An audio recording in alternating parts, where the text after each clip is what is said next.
Today we are picking up on Season 4 of Jon and Kate Plus 8. If you haven't watched Seasons 1, 2, or 3, feel free to go watch those videos first. Everything is included in the playlist. Hi, I'm Danny, and you can normally find me on this channel diving into TLC shows, Christian fundamentalism, and exposing family vloggers. If that sounds like something you're into, I'm excited to have you around. As I've mentioned in my videos before, I do not have access to every episode. So for Season 4, we will be missing episodes 12 and 16. As always, it might be a crazy life, but it's their life. It might be a crazy life, but it's our life. Episode 1 is about Jon taking all of the boys out golfing for a boys' day while Kate stays home with the girls. Kara and Maddie are at school. One thing that Kate does a lot is compare boys to girls. They don't listen, they don't compute as well, you know. And she is convinced the two genders are vastly different. Jon and the boys make it to the golf course. They don't quite have the coordination to swing a club for distance. We will push in that. We also see a fabulous moment of Kate listening to Jon. They liked running around. I just didn't want them on the greens. So I'd explain to him what the green was. It's the lighter grass with the hole. Jon's reasoning being that the greens can be very costly to repair. I thought the greens was the grass. I can just feel the divorce brewing. Back at the house, the girls are making monkey munch. I always called this treat puppy chow. We get to see an iconic moment in baking with kids. Them fighting over who gets to lick the spatula. At the golf course, Jon has a blast golfing while the boys run around and wrestle. We made it through all 18 holes and it was time to leave and there was no blood that day. Good day. And that concludes the Boys' Day episode. Now, in episode 2, it's Girls' Day. The girls are going to make pottery for Girls' Day Out. The way Kate yells Jon is worse than nails on a chalkboard. Jon, I need Kara's polka dot flip-flops. And while the girls go to paint pottery, Jon takes the boys to the gym with him. He now has a private trainer. And I'm actually her first male client. Oh. So she's going to turn you into a woman? No. Oh. What does that even mean? Look how ripped this woman is. Knowing how much Kate hates mess, I was shocked she decided to do a project like this. The girls, none of them wanted me to look at their projects, which meant I couldn't look at the mess, which meant I wouldn't get stressed out. And the directors did Jon dirty when they asked him how he thinks Kate is doing right now. Kate's freaking out about the mess. Screaming at each other. Probably. It seems like all the girls, including Kate, had a blast. She told me, by the way, that our pieces alone would fill up the kiln. Because we had so many. The boys had a blast at the gym and then continued to have some fun in the backyard. They're wiffle balls.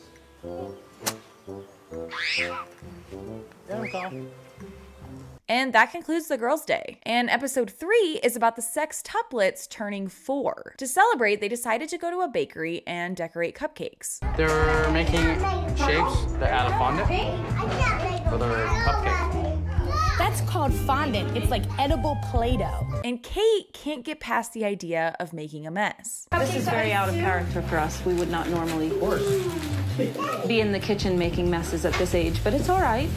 It's fun. You're a party pooper. Just enjoy it. I always appreciate moments where Kara and Maddie get to do their own thing, and the bakery did just that. They give them their own project and basically let them do everything on their own. Mass hysteria breaks out after dinner when the boys don't get to eat their cupcakes. Jon and Kate's rule is that you have to eat your dinner in order to have dessert. That doesn't mean clean their plates, it just means putting a good dent into your meal so you don't just have sugar for the night. Dessert is a treat, not a mandatory course. Then you don't get your. And while Jon is eating a cupcake, Kate has to, for the millionth time, mention his weight. You can insult me all you want. You called me fat for the last 3 seasons. And her reaction is somehow this. For the last 3 seasons, as if we live our life by seasons. He is so I don't know what the word is, but that is just tacky. I do not understand why she is offended by him referring to their life as seasons, and not sad that he just called her out for shaming him on TV constantly. Goodness, I cannot stand Kate. But she continues in the interview. All she does is make fun of my weight, so now I'm doing something about it. I could care less. It's past the weight. We don't live in terms of seasons. Sorry. Actually, Kate, the phrase is you couldn't care less. Get it right next time. Episode 4 is about Jon making a Korean dinner. Somehow, this is supposedly the first time Jon has cooked in 8 or 9 years. I eat tons of Korean food, spicy food, kimchi. They're used to this. It's just that I've never cooked them my family's traditional food. While Jon is at the Asian market, Kate is at home teaching the kids how to use scissors. I know, I want someone. Okay, you hold it up like that. Go ahead. Nope, you turn them this way. Open. Now chomp. Chomp. But the moment Jon gets back, they start fighting because Kate put the white and green slivers of the scallion greens together when his recipe called for them to be separated. If you have to follow a recipe, you're not a true cook. What a stupid opinion to have. Recipes are important and require various skill levels to use them. It's also how families and cultures pass down their food from generation to generation. Anyways, for a snack, Jon got the kids some wasabi peas. Are they hot ones? Let me see if they're hot. But we also find out why Jon never cooks. I hate to tell you, but I can't have you in my kitchen all day long. But she goes away to the bedroom while the kids all nap, so Jon finally gets the kitchen to himself. Once the kids woke up, our family helper, Jenny, came over. A new babysitter?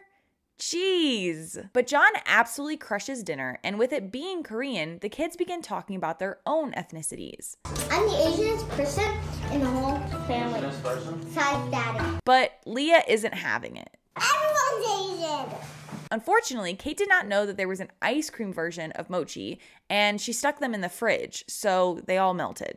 I think it was important to do this for my family to show them that I care about my heritage and that We should too. Yeah, you should too. Episode 5 is a look back at old episodes. I'm excited to see if Jon or Kate regret the moments I've already talked about in my past videos. They start with Jon asking when Kate is going to pull the stick out. Hey Kate, when are you gonna pull the stick out? Because it's getting really annoying. Personally, I think this scene is iconic. Typical man. It's all right. We have to love them despite their faults. They move on to one of my least favorite moments, Kate yelling at Jon at Toys R Us. But this entire scene is her arguing that it wasn't that bad. She claims the scene sounds louder because she was mic'd up. Hello! We're over here. You told me to stay here. Come. I think I was in lane 5 and you were in 13. So that's 8 lanes. Everyone heard you.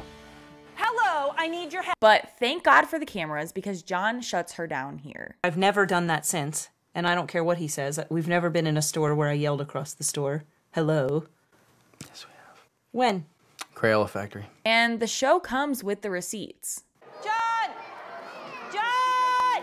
But her only focus is that it wasn't a store. Absolutely no accountability. But Jon remembers she did it a third time. Them in, they're having trouble. Hello! Okay, in the recent days, have I done that?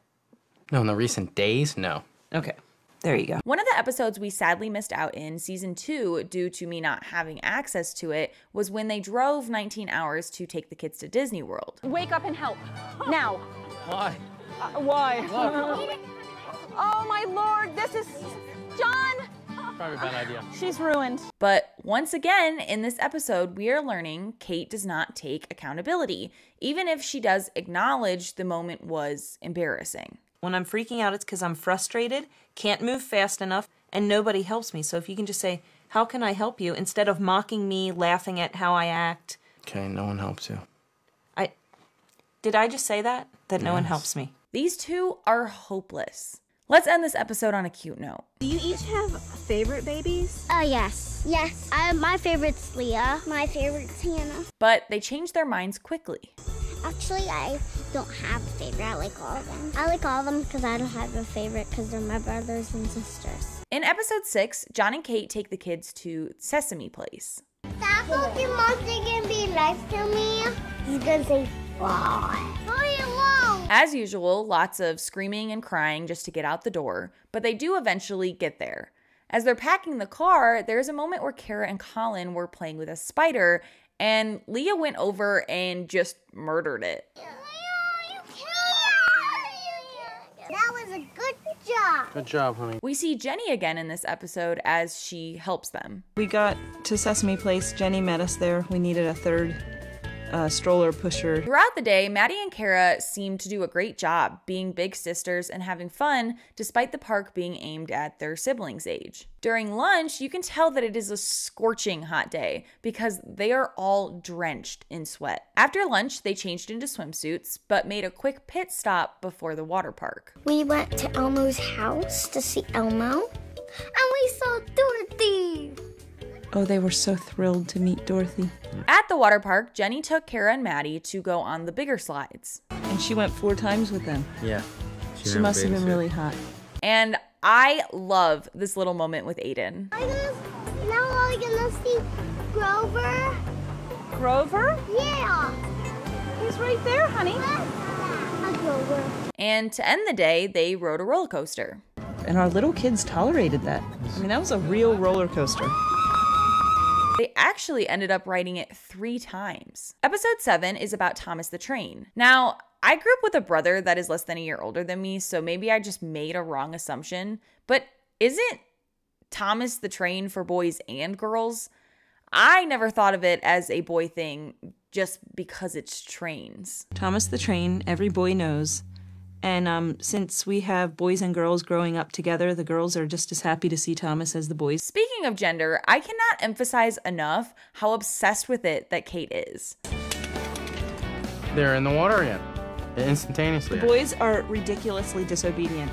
To me, this sounds like the boys get told that boys are dirty and annoying and whatever, so they become that. They go on a short little train ride, and the family got the whole train car for themselves. After the train ride, they got to see that Thomas was the one pulling them down the track and took a family photo with him. After we were finished riding Thomas, we went to Cagney, which is a little toy train.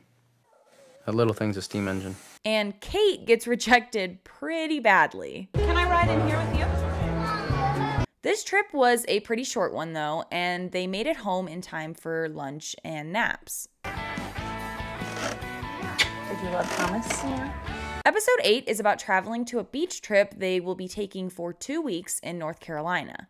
They will also be going to check out houses John likes because they want to move before the kids start kindergarten and want to live somewhere warmer. They brought so much stuff that they ended up renting a U-Haul for all of it. And the drive is going to be over 9 hours. The first house they go to look at is about 5 hours away in Central Virginia.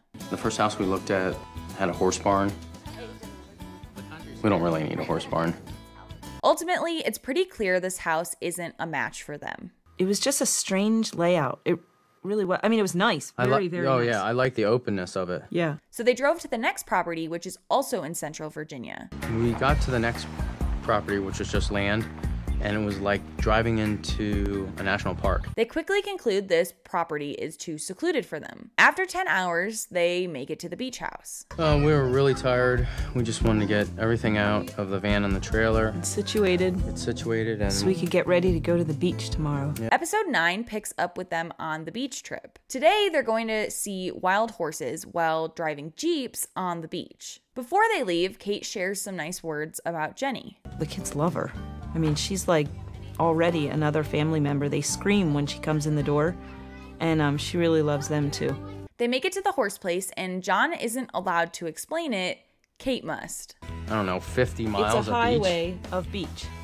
That's so, I never knew any such place existed, and that alone was awesome. They spot the wild horses, and Hannah seems so in love. The bush tickled his leg. He's scratching his leg.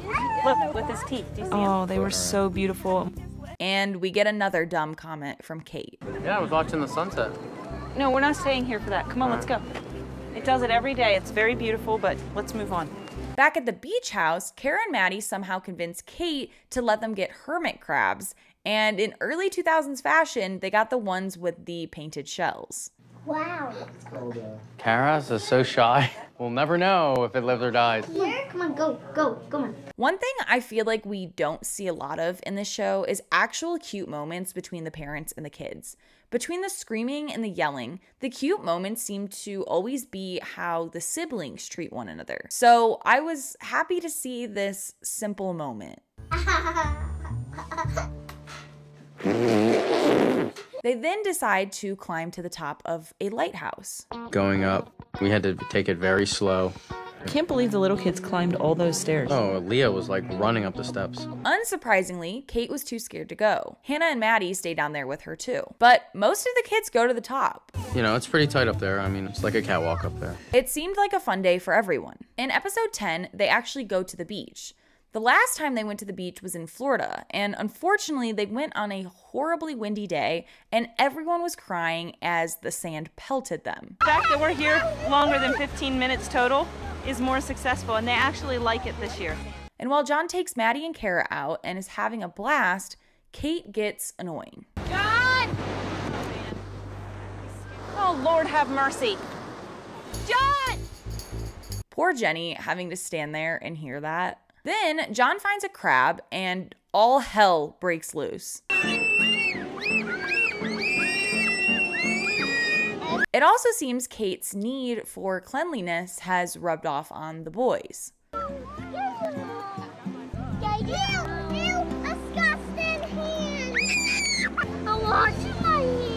More meltdowns followed, and it became clear it was time to head back to the house. After a good break, they decide to go swimming in the pool that is at their beach house. I want to acknowledge that there are multiple times throughout this episode where Joel's swim trunks fall and the camera just zooms in and stays on his little butt crack.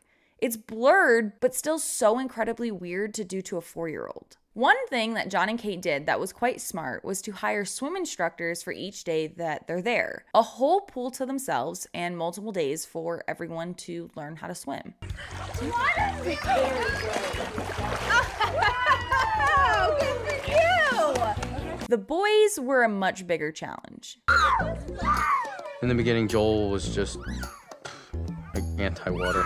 Then the twins get upset that their siblings are all swimming during their lesson and throw a fit. It really is sad to see how dismissive Kate is of their feelings here. They can't accept when the attention is off of them, so they're gonna suffer. Maybe another day. By suffer, she means that they have to go inside for the rest of the day. I just really wish Kate would acknowledge that it's hard to share the attention instead of making it sound like they're acting like horrible monsters. Thankfully, the two instructors are much kinder and suggest that for the next lesson, the twins should come out first, and then when they're done, the sextuplets can come out and swim.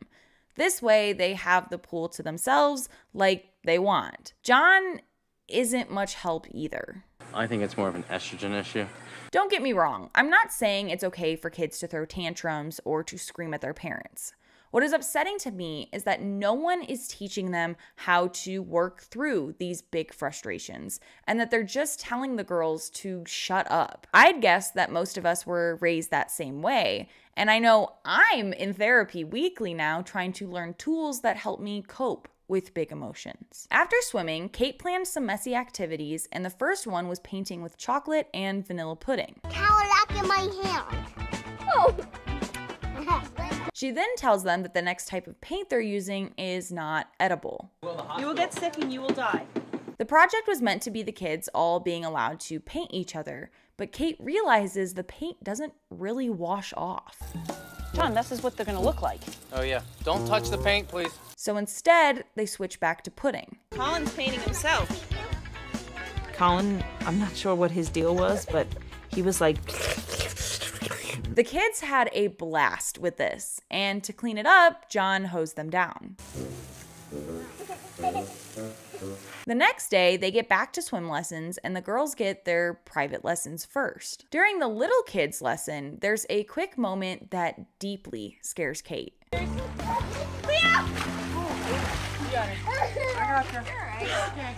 Okay, They then decide to put floaties on the girls while they focus on teaching the boys. And in good news, one of them does actually enjoy swimming. Colin has discovered he loves to swim, which is a major improvement because last summer I don't think he put a toe in the water. Aiden was getting a bit more comfortable.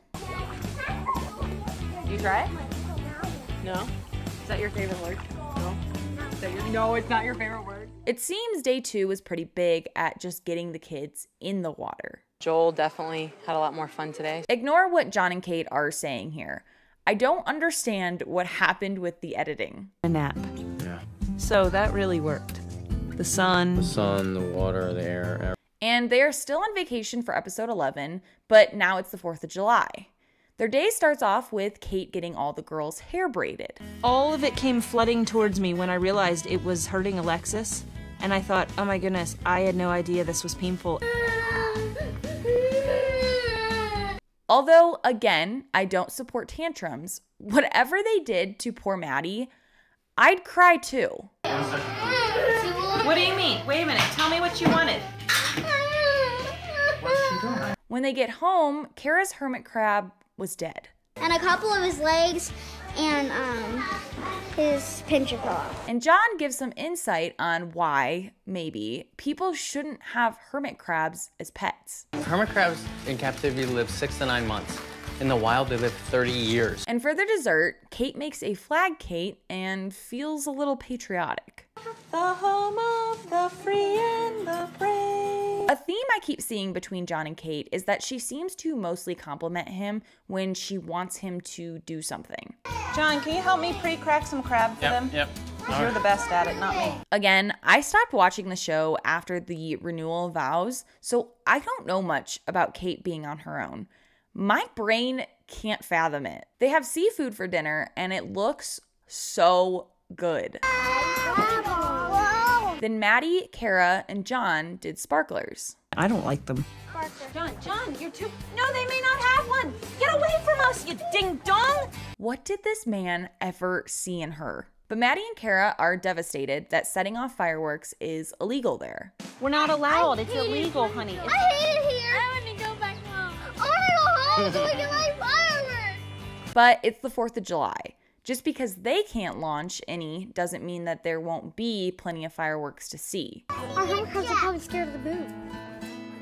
And that concludes the 4th, their beach vacation, and episode 11. Episode 12 is about Kate taking the kids to the hospital where they were born and showing them the NICU.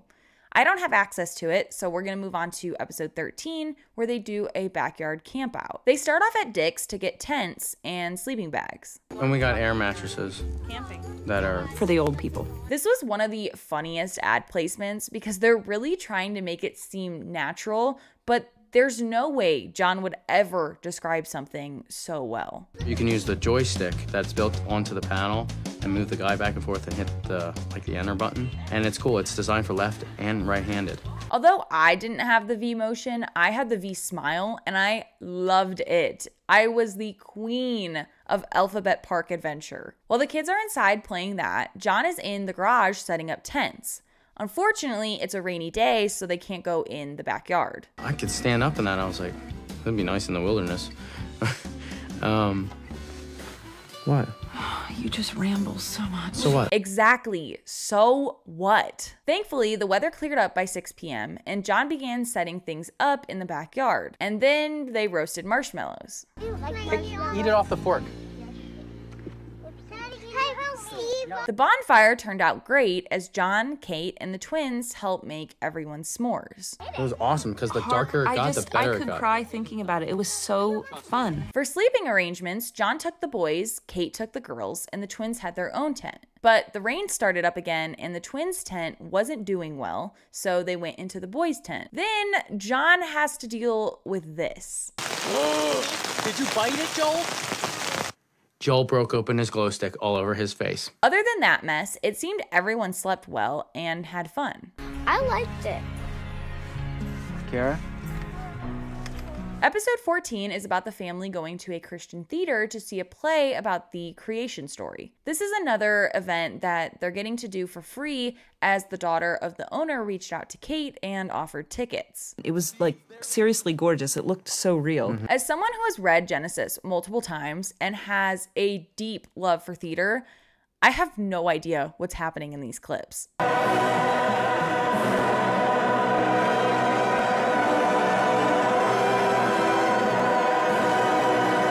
After the show, each kid got to pick out one stuffed animal. Hey, this is a penguin. This is bunny. Hey, I got a baby penguin and a mommy penguin. And Alexis's obsession with alligators continues. Alexis, how many more alligators do you want? 5 more? I'm missing some. And at home, when chaos erupts, Kate is shocked Jon did the right thing. I've been asking him our whole marriage, just please, when you see me flying around, say, Kate, do you need anything?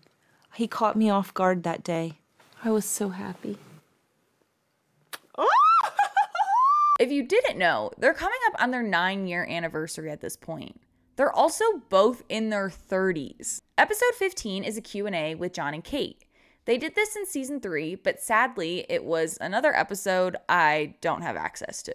The first question is actually something I've been wondering, and it's why the kids never seem to use their giant backyard with the swing set and are always out in the front. Bottom line is they like riding their bikes, and we have a great area between the garage and the driveway for them to play out front. When answering a question about Aiden's glasses, Kate has a huge moment of hypocrisy. Good morning, Aiden. Where's your glasses? And I think the only replacement, Colin. I love when you interrupt me and change my totally every episode you cut me off. Okay. One thing that Kate does that drives me absolutely insane in this show is that she constantly looks to the production team for reassurance in her bullying of Jon. I'm going to skip a lot of these questions because they're already answered in the show and I'm confused why they were included. For example, someone asks how they afford to go on all these trips. They specifically say in the episodes that the company, the resort, the owner, whatever, invited them and they're there for free. When asked if Maddie and Kara have favorite siblings, Kate says that it changes from day to day, but Maddie tends to like playing with Leah and Kara likes Colin. Because they're sea buddies. They call each other sea buddies because their names start with C. And so Colin will say, sea buddy, and he goes looking for Kara. They then get asked how long they plan to do the show for. I think we'll continue doing it as long as it is safe for everybody in the family, still feels normal and okay. That's an interesting answer. Is showing your naked children during bath time or while on the toilet safe? Is making them famous safe? Is it normal to have a full camera crew recording your family's highs and lows? And will you actually stop when others don't want to do it anymore? They move on to talk about their tattoos, and despite both having some, they're now against tattoos. Don't let people color on you. I'm gonna be the 90-year-old lady in the nursing home with Winnie the Pooh on her ankle. And I see absolutely no problem with that. That's adorable. When asked how they keep their spark alive, Kate answers that this crazy experience of having so many kids is what binds them. I find the answer confusing because what did they like about each other before having all the kids? We love each other, really. Yeah. Okay. Episode 16 is about a photo shoot the family does for the front cover of Good Housekeeping. But that's another episode I don't have, so we move on to episode 17, Mr. Mom. Kate is away doing some campaign work in New York City, so Jon has the kids to himself for 3 days. And he does a great job entertaining the kids and feeding the kids. I don't normally feel proud of a father for taking care of his kids, but this family is different. We do a lot of stuff. If you have to do it by yourself, it's a lot. Surprisingly, only one kid bled the entire time, and it was Alexis. She was running downstairs and she like clipped the corner with her eyebrow. So that was gushing all over the place. Of course, we'll just patch her up and send her back into the ward. After dinner, they played outside.